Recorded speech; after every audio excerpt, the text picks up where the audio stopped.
Di Amazon Lily, kami hampir menyaksikan salah satu pertempuran paling ikonik di seluruh seri, yakni pertarungan antara Rayleigh dan Blackbeard. Akan tetapi, karena ketakutan Marshal the Teach, pertarungan ini tidak pernah terjadi.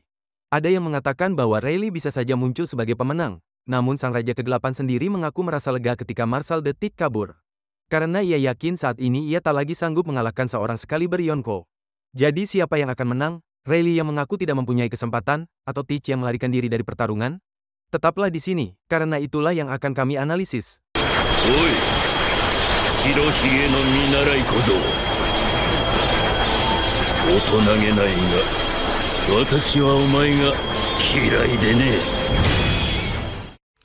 Banyak orang beranggapan bahwa Marshal the Teach melarikan diri dari Rayleigh karena takut, seolah-olah ia lebih lemah dari mantan tangan kanan Gold Roger. Namun perspektif itu dangkal. Blackbeard bukanlah tipe orang yang memasuki pertempuran tanpa tujuan yang jelas. Dia tidak lari karena dia pikir dia akan kalah, tapi dia memastikan bahwa ia dapat memperoleh keuntungan maksimal dan kerugian minimal. Dia lari karena dia tahu bahwa setiap kemenangan harus dibayar dengan harga tertentu. Dan jika harganya terlalu tinggi, maka tidak layak untuk dibayar. Ini tidak hanya terjadi di Amazon Lily, bahkan ketika ia memiliki kekuatan untuk menang, Teach memiliki kebiasaan menghindari perkelahian yang dapat membahayakan rencananya. Salah satu contoh paling mencolok adalah di Marineford, ketika dia menolak untuk terlibat dalam konfrontasi langsung dengan Shanks. Pada saat itu, Marshal the Teach sudah menjadi Yonko yang baru saja mencuri kekuatan Shirohige dan dikelilingi oleh kru yang sangat kuat. Meski begitu, ketika dia melihat Shanks datang, dia hanya berkata bahwa itu bukan saat yang tepat dan memilih mundur. Kasus serupa lainnya adalah ketika ia mengalahkan kru Bonnie. Marshal the Teach menangkap Bonnie dan bermaksud menggunakannya sebagai alat tawar-menawar, tetapi setelah menyadari bahwa Akainu datang secara pribadi untuk menangani situasi tersebut, dia memutuskan bahwa hal itu tidak sepadan dengan risikonya. Mungkinkah dia melawan Akainu? Ya. Namun, berapakah harga yang harus dibayar untuk pertempuran itu? Akainu adalah salah satu petarung paling mematikan di dunia yang mampu menyebabkan kehancuran besar dengan serangan magmanya. Bahkan jika Marshal the Teach dan krunya menang, kerugiannya bisa sangat besar. Because Akainu's on it. Damn it! That's not what I need to hear right now. Let's get moving! We screwed up! Dan itulah yang membedakan Marshal the Teach dari karakter-karakter lainnya. Ia bukanlah orang yang pemarah yang melibatkan dirinya dalam pertempuran demi harga diri dan kegembiraan. Setiap gerakannya diperhitungkan. Dia bertarung saat dia tahu dia bisa menang dan mengambil keuntungan maksimal dari situasi tersebut. Dan ketika dia merasakan adanya risiko yang tidak perlu, dia hanya mundur dan menunggu saat yang tepat untuk bertindak. Hal yang sama berlaku saat di Amazon Lily. Mengalahkan Rayleigh, seorang pria yang sudah tua dan jelas sudah lewat masa jayanya, itu tidak akan mustahil bagi Marshal the Teach, tetapi harga dalam pertempuran itu tidak dapat diprediksi. Rayleigh bukan sembarang musuh. Dia adalah orang yang berlayar bersama Roger, salah satu dari sedikit orang yang menguasai haki absolut. Menghadapi seseorang seperti itu bisa berarti membuat Marshal the Teach terluka atau melemah untuk pertempuran selanjutnya. Jadi dia melakukan apa yang selalu dilakukannya, menimbang untung ruginya, dan memutuskan bahwa hal itu tidak sepadan. Dia hanya mengambil risiko ketika dia yakin hasilnya sepadan dengan setiap tetes keringatnya. Sementara banyak yang bertarung demi harga diri atau untuk membuktikan kekuatan mereka. Akan tetapi Marshal the Teach berbeda, dia berkelahi jika risikonya menjamin hasil yang sepadan. Dan jika kita melihat pertempuran yang dipilihnya untuk diikuti, jelas bahwa setiap pertempuran direncanakan dengan cermat untuk mencapai tujuan tertentu. Salah satu contoh terbaiknya adalah pertempuran melawan Shirohige di Marineford. Berdarah-darah dan sudah diambang kematian, Shirohige masih merupakan monster dalam pertempuran, seseorang yang bahkan di akhir hidupnya berhasil melepaskan gempa bumi dahsyat dan membuat retakan di udara. Siapapun akan ragu sebelum menyerangnya. Tetapi Teach tahu bahwa ia membutuhkan momen itu. Dia tahu dia harus menjadi orang yang mengeksekusi Shirohige untuk menjadi legenda. Lebih dari itu, ia membutuhkan kekuatan Gura-Gura Nomi. Risikonya sangat besar. Shirohige bisa saja menghancurkannya saat itu juga, tetapi imbalannya jauh lebih besar. A hand of darkness to call forth the void. A hand of light to shake the heavens and rend the earth. Both are mine, and the world will tremble with my every step. Momen penting lainnya di mana Marshal the Teach mengambil risiko adalah penyusupannya ke Impel Down dengan menyerang penjara paling aman di dunia, sebuah tempat yang hampir tidak ada seorang pun yang pernah lolos. Bagi orang lain, ini akan tampak seperti misi bunuh diri, tetapi tidak bagi Marshal the Teach.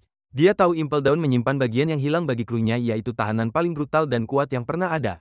Jika dia dapat membebaskan mereka, krunya akan menjadi benar-benar menakutkan, sesuatu yang layak bagi seorang Yonko di masa depan. Dan dia benar-benar berhasil, bahkan setelah menghadapi Magellan dan hampir mati dalam prosesnya. Hasil akhirnya positif. Dia keluar bersama salah satu kru paling berbahaya di seluruh lautan, dan tentu saja kita tidak boleh melupakan pertarungannya melawan Potgas DS. Saat itu, Marshal the Teach bukanlah seorang Yonko, dia bukanlah seorang Shichibukai, dan dia bahkan tidak diakui sebagai bajak laut elit. Tetapi dia melihat kesempatan untuk menangkap S dan menggunakannya sebagai tiketnya dalam menjalankan rencana liciknya. Dia tahu bahwa mengalahkan komandan divisi kedua bajak laut Shirohige akan membuat namanya dikenal. Lebih penting lagi, itu akan memberinya gelar Shichibukai, posisi yang kemudian akan dia gunakan untuk melaksanakan rencana masa depannya. You're smart. Have you figured out the secret yet? Huh?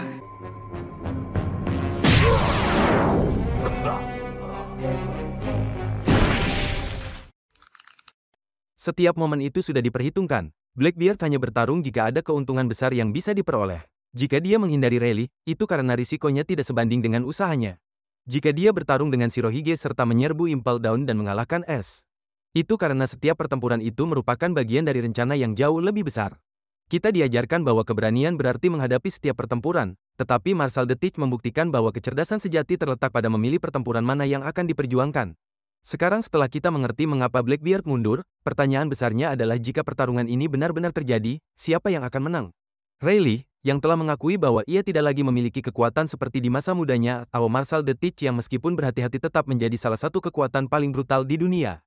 Dimulai dengan Blackbeard, kita tahu dia monster dalam pertempuran. Bahkan tanpa daya tahan dan fisik seperti Kaido, dia sangatlah tahan lama dalam pertempuran. Kita telah melihatnya menahan beberapa serangan paling merusak yang mungkin terjadi. Dia menerima pukulan dari buah iblis Gura-Gura no Mi milik Shirohige dan berhasil bertahan dari serangan buah iblis OP-OP no Mi milik Trafalgar Law. Dan bahkan sebelum memperoleh kekuatan dari buah iblis Yami-Yami no Mi, dia berhasil meninggalkan bekas luka permanen pada Shanks.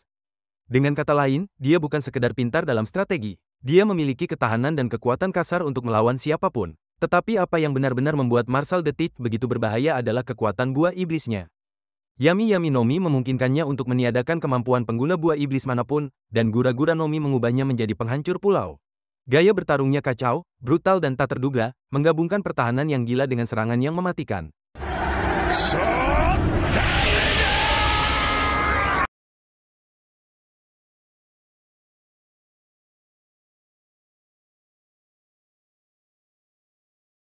Di sisi lain, kita memiliki Rayleigh, salah satu master haki terhebat yang pernah kita lihat.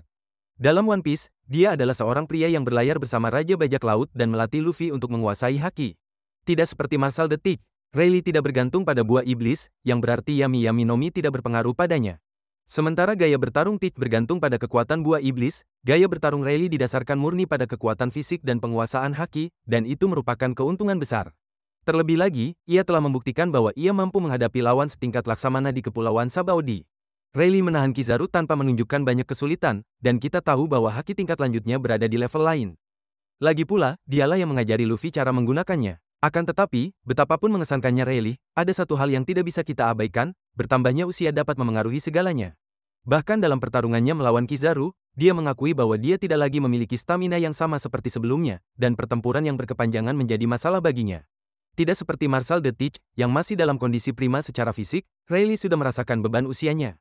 Dan disitulah Marshal the Teach akan memiliki keuntungan. Jika pertarungan berlangsung cepat dan diputuskan dalam beberapa menit, Rayleigh akan memiliki kesempatan. Tetapi jika pertarungan berlarut-larut, kelelahan fisik akan menjadi masalah serius. Dari waktu ke waktu, Marshal the Teach mulai melancarkan serangan, menerobos pertahanan Rayleigh hingga Dark King tidak mampu lagi mengimbanginya. Jadi jika pertempuran ini benar-benar terjadi, Rayleigh akan memiliki peluang awal untuk menang.